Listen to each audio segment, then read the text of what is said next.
Ada 3 modelnya ahimsa. Ada non-violence of the strong, ada non-violence of the weak, dan ada non-violence of the coward.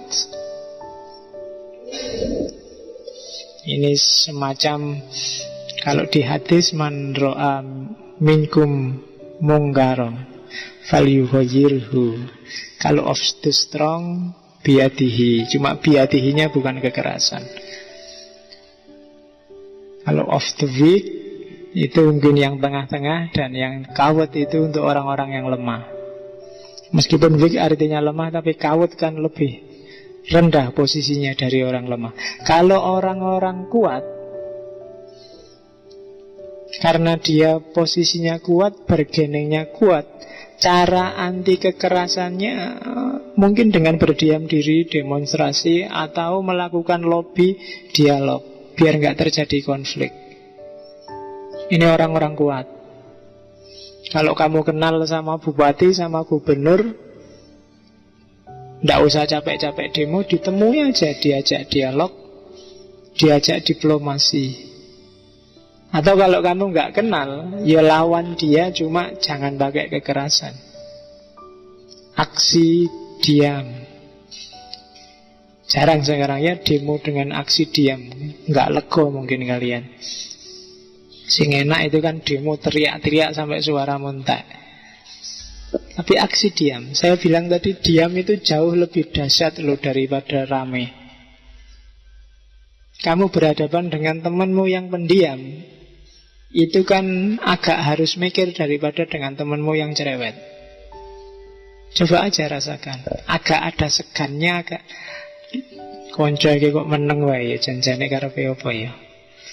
Kadang-kadang kamu salah tingkah sendiri padahal dia juga tidak ngapa-ngapain. Ya kan? Diam itu jauh lebih dahsyat daripada kakean tingkah. Yang kedua, kalau kamu lemah, berarti nggak punya kuasa, ya boleh melakukan demo. Selain aksi diam, mungkin dengan puasa, mungkin dengan mogok makan, antara lain loh ya, yang pernah dilakukan di era Gandhi. Cuma dasarnya bukan karena takut pada musuh, tapi karena sayang pada musuhmu. Kalau kamu misalnya demo Jokowi, demo gubernur, demo siapa aja, itu dasarnya bukan karena marah atau takut, tapi karena kamu sayang pada dia. Ini orang harus keliru, harus diselamatkan. Kasihan kalau dia tidak selamat. Kasihan kalau dia salah, korbannya nanti banyak. Itu kan sayang namanya. Bukan karena benci.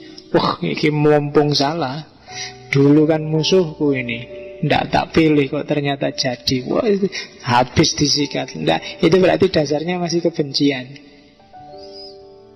Ndak setuju demo, itu dasarnya harus tetap sayang. Kenapa kok kamu protes, kamu komplain padaku? Karena aku sayang padamu. Bukan karena, kalau aku tidak sayang padamu, kamu salah, kamu keliru, aku diam aja, cuek aja dong. Tapi karena aku sayang, kamu tak ingetin. Kalau enggak, dah deh, kita enggak usah ngomong aja kan. Itu demo dengan cara diam. Tidak enak loh. Coba kamu sak kos-kosan, temenmu kan kamu milih mana dia komplain dengan cara marah-marah, apa tiba-tiba diem, tidak ngomong 2 hari. Kamu kan lebih gelisah kalau dia tidak ngomong 2 hari. Kamu mesti mikir iki cah iki kenapa yo, kalbonan ning ndi kok ora ngomong-ngomong. Tapi begitu dia marah, kan gampang selesai urusannya. Oh itu toh, kalau itu sih beres. Tapi kalau diem, itu kamu lebih susah. Itu power diam itu luar biasa, jangan salah.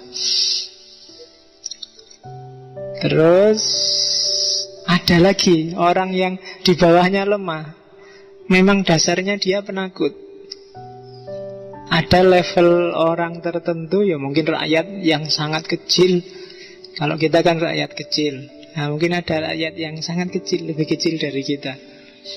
Kan ada kan, mungkin petani-petani di pelosok itu lihat kalian kan, wah ini mahasiswa orang besar, tapi kita merasa kecil. Mungkin ada yang di bawah kita yang sangat kecil, yang tidak bisa mikir, tidak bisa apa-apa. Nah itu mungkin perlu sedikit pelatihan, perlu sedikit masukan-masukan. Tapi tetap bisa diarahkan untuk ahimsa, untuk melakukan gerakan anti kekerasan. Termasuk yang sempat dijelaskan oleh Gandhi, perempuan.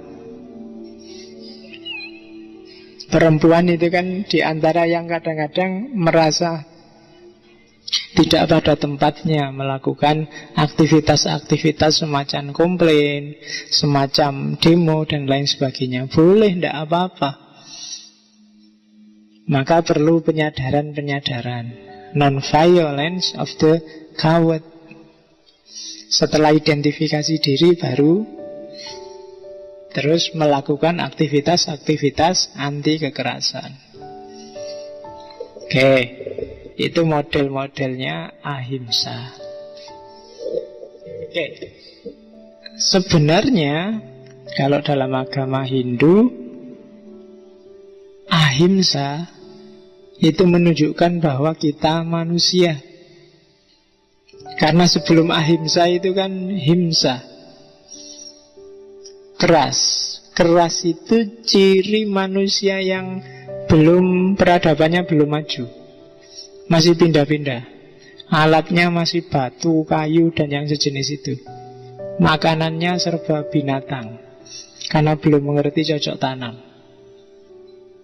Itu kan sangat keras. Kalau kalian lihat film-film dokumenter manusia sebelum peradaban ini kan keras luar biasa. Cirinya himsa. Tapi semakin kesini, semakin maju, semakin modern kan semakin ahimsa. Semakin tertata, semakin tertib, semakin damai. Maka katanya teori ini, kok ada orang suka kekerasan, berarti dia cara berpikirnya masih primitif, masih sebelum peradaban. Kok ada temanmu sidik-sidik ngamuk, nah itu berarti evolusinya belum sempurna. Belum selesai. Jadi ya gak usah dilateni, kamu tinggal bilang, ya sudah kamu berevolusi dulu, jadi manusia modern. Kok sidik-sidik nesu, sidik-sidik ngamuk, sidik-sidik nantang gelut, nah itu berarti evolusinya belum sempurna. Preman-preman yang sidik-sidik marah-marah nantang gelut, atau begal-begal, itu sebut aja mereka, itu manusia yang belum berevolusi. Hidupnya sangat keras. Nah, padahal harusnya manusia dalam peradaban hari ini itu hidupnya jauh lebih beradab. Itu nanti yang dijadikan modus antara lain bahwa beberapa Brahmacharya termasuk Gandhi itu vegetarian. Dia tidak mau makan yang daging-dagingan, karena dianggap itu diantara ciri manusia yang evolusinya belum sempurna. Manusia yang evolusinya sempurna sudah ngerti cocok tanam, yo hasil cocok tanamnya yang dimakan, bukan makhluk hidup yang lain. Nah itu perspektif kalau itu. Tapi yang jelas yang urusan kekerasan tadi yang harus kamu bereskan. Kalau batinmu masih keras, masih suka marah-marah, nah itu masalah.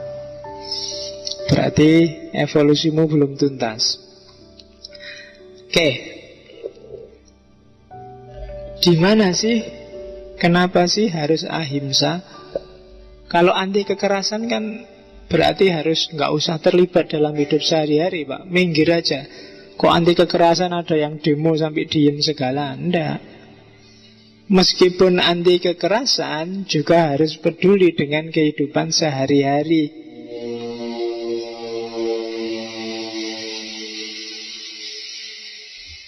Tidak boleh orang pasrah, tidak peduli lagi pada kehidupannya, cueklah semuanya. Tapi juga nggak boleh agresif, menang-menangan, semua dikalahkan. Jadi ahimsa itu titik tengah antara hidup yang agresif dan hidup yang menyerah. Dua-duanya tidak manusiawi. Hidup yang manusiawi itu yang gitu, tidak menyerah. Apalagi berhadapan dengan kekuasaan yang membelenggu, yang tiran, yang tidak nyerah. Kalau nyerah berarti nggak manusiawi. Nggak ada orang yang secara sadar mau ditindas. Kebalikannya, melawan tiran, melawan kekerasan, melawan orang jahat kok dengan kekerasan, itu ya sama aja. Kamu levelnya berarti sama. Sama-sama tidak manusiawi. Antara yang kritik dan yang dikritik posisinya sama. Kamu juga pakai kekerasan, dia juga pakai kekerasan. Nah, bedanya apa? ISIS bantai orang, yang anti ISIS bantai ISIS, podo. Kekerasan dengan kekerasan sama aja. Tidak ada bedanya. Itu dasar berpikirnya. Maka jangan dong kekerasan, jangan dilawan dengan kekerasan. Apa bedanya? Itulah dasar berpikirnya ahimsa. Gandhi sempat menyebut Al-Quran di tulisannya. Katanya Gandhi, sebenarnya semua agama itu anti kekerasan, termasuk Islam. Meskipun ada beberapa ayat dalam Al-Quran yang konotasinya kekerasan, tapi sebenarnya itu jalan agar ahimsa, ketidakkerasan, bisa hidup. Jadi kalau katanya Gandhi ini, kalau ada ayat di Quran kok ini kok ayat kok keras, mungkin nyuruh orang perang, nyuruh orang saling membunuh, katanya Gandhi, kalau yang paham Quran itu sebenarnya jalan agar kehidupan anti kekerasan setelah itu bisa subur. Ini yang ingin meneliti, mungkin ada mahasiswa yang menggeluti tafsir, silakan dilacak bahwa ayat-ayat kekerasan dalam Islam itu sebenarnya ada untuk tujuan anti kekerasan. Itu agak dalam analisisnya. Yang ahli tafsir yang bisa silakan dikumpulkan secara tematik ayat-ayat kekerasan, terus dicek konteksnya. Apa iya ayat-ayat kekerasan itu sebenarnya ujungnya adalah untuk menghidupkan hidup yang anti kekerasan. Itu katanya Gandhi.